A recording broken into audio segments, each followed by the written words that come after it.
An unexpected gesture from my neighbor left me questioning everything. You won't believe what happened. Remember to give the video a thumbs up, share your insights in the comments, and subscribe to keep up with our latest narratives. Just after 6 in the evening, I became aware of a gentle knock at my door. A knock that strikes a balance, neither pressing nor overly relaxed, somewhat hesitant in its confidence. Indeed, that is the term. Uncertain. It was as if the figure on the opposite side wavered, unsure of their rightful place in that moment. As I stood at the kitchen sink, rinsing the final remnants of the dinner dishes, the warm aroma of roasted rosemary chicken hung in the air, a comforting reminder of the meal just shared. The sky beyond my window was adorned in that unique blend of orange and purple that only the sunsets of early spring could summon. All was serene. Unsurprising. The sound of that knock altered everything. I wiped my hands on the towel that draped elegantly by the stove, adjusted my cardigan with a gentle touch, and made my way to the front door. Surprise was etched on my face. I hadn't anticipated the arrival of anyone. I truly never did. In the years that followed David's passing, life had taken on a slower pace. The days had settled into a serene cadence, marked by the gentle pursuits of gardening, the solace of reading, and the cherished ritual of a weekly coffee with Carol from the neighborhood book club. As I swung the door open, there stood Arthur, my neighbor from next door. We shared fleeting smiles across the fences and engaged in brief conversations while tending to the trash bins or pulling weeds along the boundary of our properties. He was a handful of years my junior, perhaps in his late 40s or early 50s. Having gone through a divorce, I had heard, and had settled in roughly 2 years prior. Consistently gentle, soft-spoken, and somewhat introspective. That evening, he appeared anxious, his fingers tightly gripping a small basket swathed in a linen cloth. "Hi, Eleanor," he said, his voice slightly rough, as if he had cleared his throat several times before approaching. "I apologize for the sudden visit, but I found myself with an abundance of scones and thought you might enjoy a few." I blinked. Scones. It was the final outcome I could have never anticipated. My heart fluttered slightly, not from excitement, not just yet, but from a swirl of confusion, from a spark of curiosity. A gentleman presenting me with freshly baked treats as the sun dips below the horizon. Such an occurrence had not transpired since my days in college. I smiled, perhaps a bit too widely. "Your kindness is truly appreciated, Arthur. I would greatly appreciate some. Would you care to step inside? If you find yourself with a moment to spare, I have some tea to share." He paused for a fleeting moment, just long enough to stir doubts within me about whether I had overstepped my bounds. He then offered a nod. "Tea seems delightful."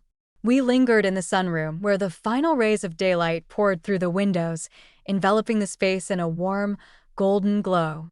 I poured chamomile into the familiar porcelain cup, the very one I used to sip from on those chilly evenings. It possessed a peculiar warmth, a blend of the known and the unfamiliar. Arthur was not one for chatter, and I found myself similarly inclined of late, yet the quiet that enveloped us felt anything but awkward. Indeed, it radiated warmth and tenderness, as if we were exchanging a profound connection that transcended the need for language. He shared that he had recently taken up baking as a hobby, mentioning how it soothed his mind after long days spent working from home. Every word captivated me, and I couldn't help but observe the subtle furrow of his brow as he spoke of his teenage daughter, who primarily resided with her mother. "I miss her," he said, his voice a mere breath of sound. "Isn't it peculiar? You nurture them, pour your heart into their growth, and then, in a fleeting moment, they transform into someone else's cherished companion." I inclined my head in agreement. I grasped far more than he could ever realize. The poignant void that lingers when children embark on their own journeys, leaving behind the echoes of their youthful presence. "That's not unusual at all," I remarked softly. "It's simply the essence of parenthood. I believe it to be the most challenging aspect. Releasing the grip." In that fleeting instant, our gazes intertwined, if only for a heartbeat. and I beheld something, perhaps acknowledgement. A shared sorrow hidden beneath layers of resilience and the relentless pursuit of perseverance. As he departed an hour later, having indulged in 3 scones and 2 cups of tea, a long-dormant feeling began to awaken within me. A gentle warmth blooms within my chest. A brief glimmer. That evening, as I nestled into bed, the basket he had brought lingered on the counter, one solitary scone remaining within. I gazed at the ceiling, pondering whether it was mere kindness or something deeper at play. I reassured myself to avoid overanalyzing the situation. I found myself at the age of 55. He was merely extending a gesture of goodwill. That was everything. Yet a soft murmur from the depths of my consciousness beckoned, revealing a truth I had long silenced. It is perfectly acceptable to embrace your emotions once more. For the first time in ages, I allowed that voice to linger instead of shoving it aside. It was not until 3 days had slipped by that I encountered Arthur once more. I had persuaded myself that the tea and scones were merely a fleeting indulgence, a brief yet poignant act of goodwill between neighbors. Yet, each time I walked by the sunroom or caught a glimpse of his house, a gentle, unfamiliar flutter stirred within my chest. I chided myself for my foolishness. Immature. Yet, I found myself straining to catch the faintest sound of footsteps beyond the door, lingering a moment longer as I styled my hair in the mirror. At last, Saturday arrived. The day had blossomed with an unexpected warmth, whispering promises of summer to come. As I tended to the lavender bushes lining the fence, the morning air filled with the scent of blossoms, a voice suddenly broke the tranquility. "Do you require assistance?" I pivoted, and there he stood. Arthur stood at the boundary of his yard, sleeves rolled up, a shovel gripped in one hand, a playful grin dancing across his face. He remarked, "I'm striving to make my garden resemble yours, even if just a fraction as lovely." As I nod in acknowledgement of the vibrant bursts of purple and yellow that adorn my walkway, yet I find myself merely excavating voids, clinging to the faintest glimmer of hope for a miracle.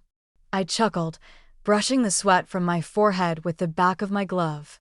Out here, miracles and mulch are essentially one and the same. He let out a soft chuckle, resting the shovel against the fence with a casual ease. I found myself pondering something different. "Would you care to join me for dinner this evening?"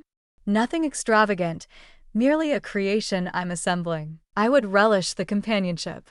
I stood still, caught in a moment of sheer disbelief. For a fleeting instant, I questioned whether I had truly heard him or if it was merely a figment of my imagination. Yet his gaze was sincere, wavering, yet receptive. An evening meal, shared with a gentleman in his abode.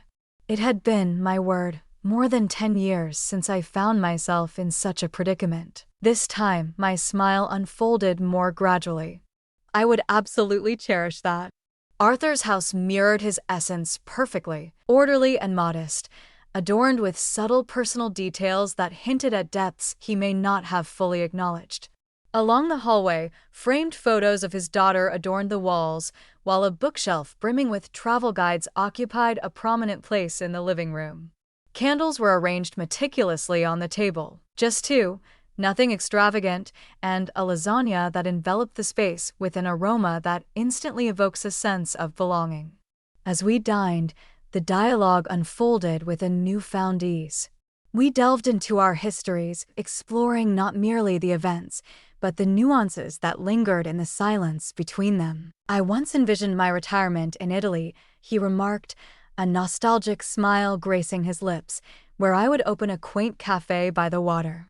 Yet, fate had a different course in mind. I inclined my head in agreement. David and I envisioned a journey across the country in an RV. We have even selected the model. Then his heart faltered far too early. The words flowed from me with an ease I hadn't anticipated. Typically, I steered clear of discussions regarding David. It resonated with the sting of betrayal. Yet, with Arthur, it was different. He maintained his gaze, eschewing the temptation of trite expressions. He simply absorbed every word. Following our meal, we transitioned to the rear porch. The sky had transformed into a gentle velvet, with stars starting to emerge from their slumber. The silence enveloped the scene once more, infused with the gentle hum of cicadas and the faint tinkling of wind chimes drifting from a nearby yard. "I'm glad you came," he murmured, his voice barely above a whisper. It has been ages since this house resonated with anything beyond the mere function of a resting place.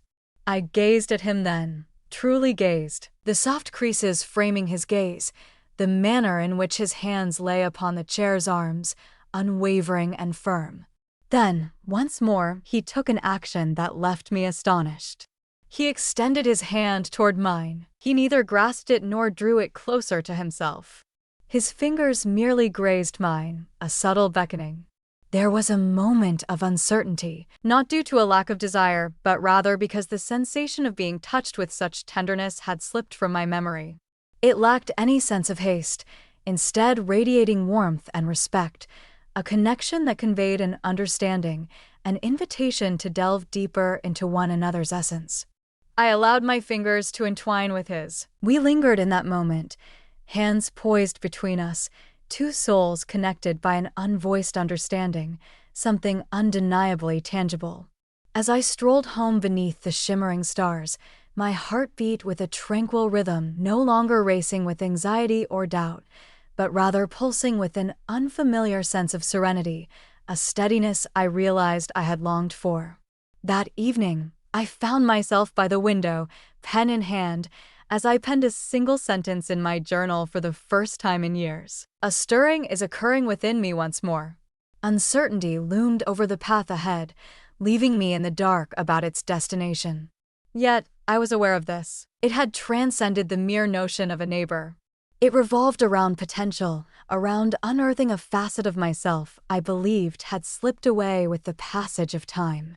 For the first time in ages, a sense of curiosity about tomorrow stirred within me. Nearly a fortnight had passed since that night on Arthur's porch, since that soft caress, since I allowed someone to breach my defenses, if only slightly. In the stillness that ensued, existence embraced a new cadence. Nuanced changes, delicate movements. As I tended to the garden, Arthur's hand emerged from the kitchen window, a friendly wave cutting through the afternoon air. One morning, he placed a warm loaf of bread at my doorstep, accompanied by a sticky note that bore the words, "Still practicing. Please inform me if my progress is noticeable." It lacked grandeur or sweeping drama, the kind that fills the pages of novels, yet it held a profound authenticity. One afternoon, following a brief rain that had rendered the sidewalks damp and infused the air with the scent of wet earth and lilacs, he called out. "Hey," he said. "I realize this is rather sudden, but I could really use a stroll. Care for some company?" I acted without a moment's pause. "I shall retrieve my jacket." At the intersection of our street, we encountered one another beneath the sprawling branches of ancient oak trees that loomed overhead, resembling vigilant sentinels. The clouds started to fragment, allowing slender beams of sunlight to descend and caress the pavement below. All sensations were imbued with a sense of renewal.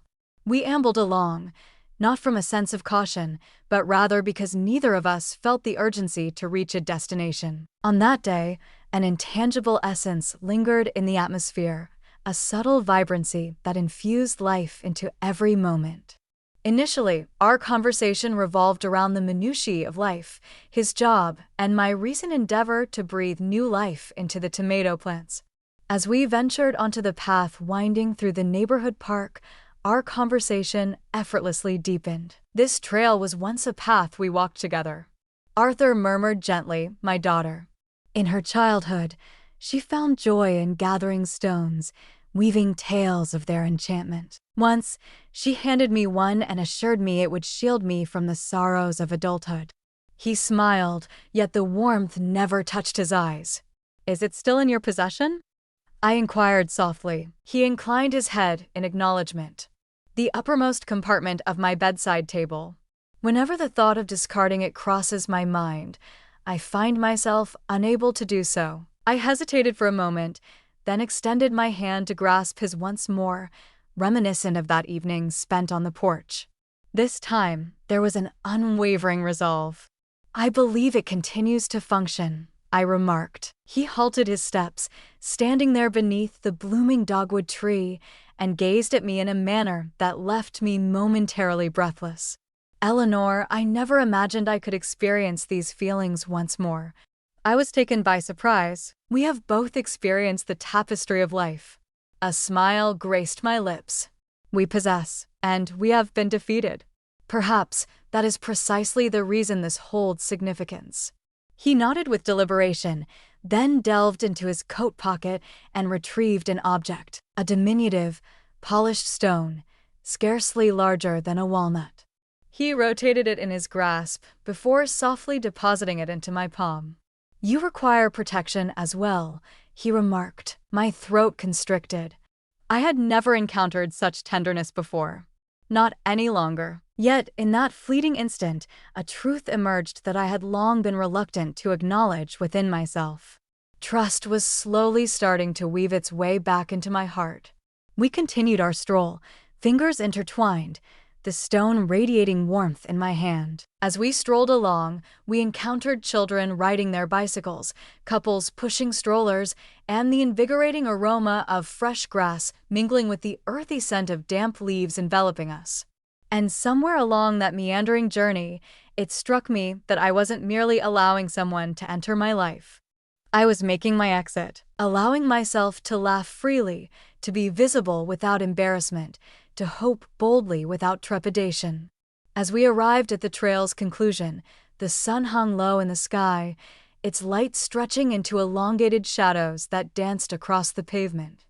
"I don't want to say goodnight just yet," he murmured. I glanced at him, a smile gracing my lips. "In that case, refrain from doing so." He inhaled deeply and moved nearer, his gaze probing mine, unhurried, unassertive, merely posing a question without words. I inclined my head in agreement. For the first time in what seemed like a distant past, I experienced the gentle, hesitant touch of lips meeting my own. Not a spectacle of fireworks, not a grand, cinematic explosion. Yet, there is warmth, acquaintance, a vow of potential that may unfold gradually, softly, if we allow it to flourish. On that particular night, I refrained from putting pen to paper in my journal. I found it unnecessary. I was already aware of how the forthcoming entry would unfold. I believe I am descending into something profound. This time, fear holds no sway over me. The dawn following that kiss revealed a world transformed, each detail shimmering with newfound significance. The world had not transformed in any significant way. It was the perspective I held. I found myself lingering at the window, savoring my coffee as I watched the early light gently stretch across my backyard. My shoulders seemed to lift slightly, the air wrapped around me with a warmth that defied the cloudy forecast. A transformation had taken place within me. Perhaps that is the outcome when you begin to allow yourself to experience emotions once more. It encompasses not only the delight, but also the peril that accompanies it. The uncertainty, the potential. Later that afternoon, Arthur called, his voice carrying a gentler tone than usual. "May I come by?" I responded affirmatively before he could complete his inquiry. He entered, cradling 2 coffees, his smile tinged with a hint of nervousness. "I hope this doesn't feel too fast," he said, offering me the cup. I merely last night lingered in my thoughts, refusing to fade away. I motioned toward the chair opposite me in the sunroom, invitingly. I couldn't either. We lingered in that moment, our drinks in hand, allowing the silence to convey what words could never express. He turned his gaze toward me, truly observed. "You frighten me just a bit, Eleanor," he confessed. I arched an eyebrow, a chuckle escaping my lips. "Myself?" He inclined his head in acknowledgement. "This resonates with authenticity. For an extended period, I have refrained from allowing anything to truly resonate within me. I grasped it more profoundly than I could articulate. I had constructed my existence following the gentle rhythms of quiet routines, secure boundaries, and the comfort of predictable days.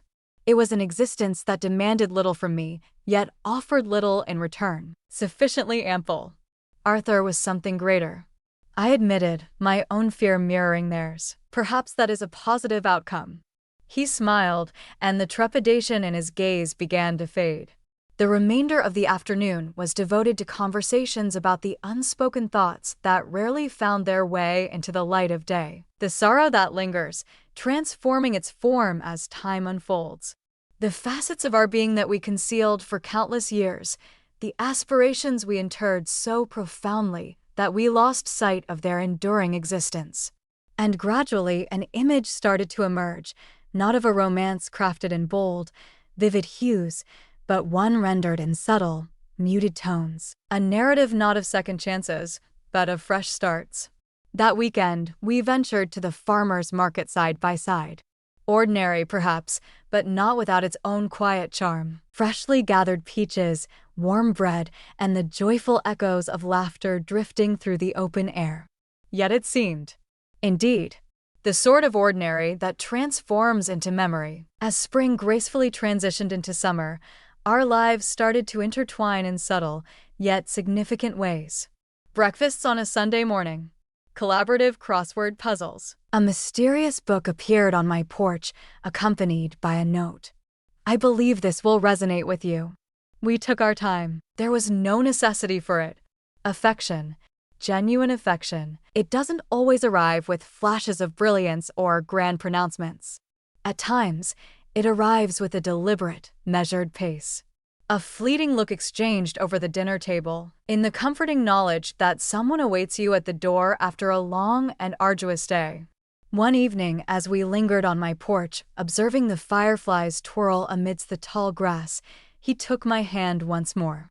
In that moment, both of us moved forward without a trace of doubt. You know, he said, I believe we crossed paths at just the right moment. I smiled softly, leaning my head against his shoulder. Absolutely not. It seems we came together at the moment we were truly prepared. He nodded, and the night enveloped us in a gentle embrace.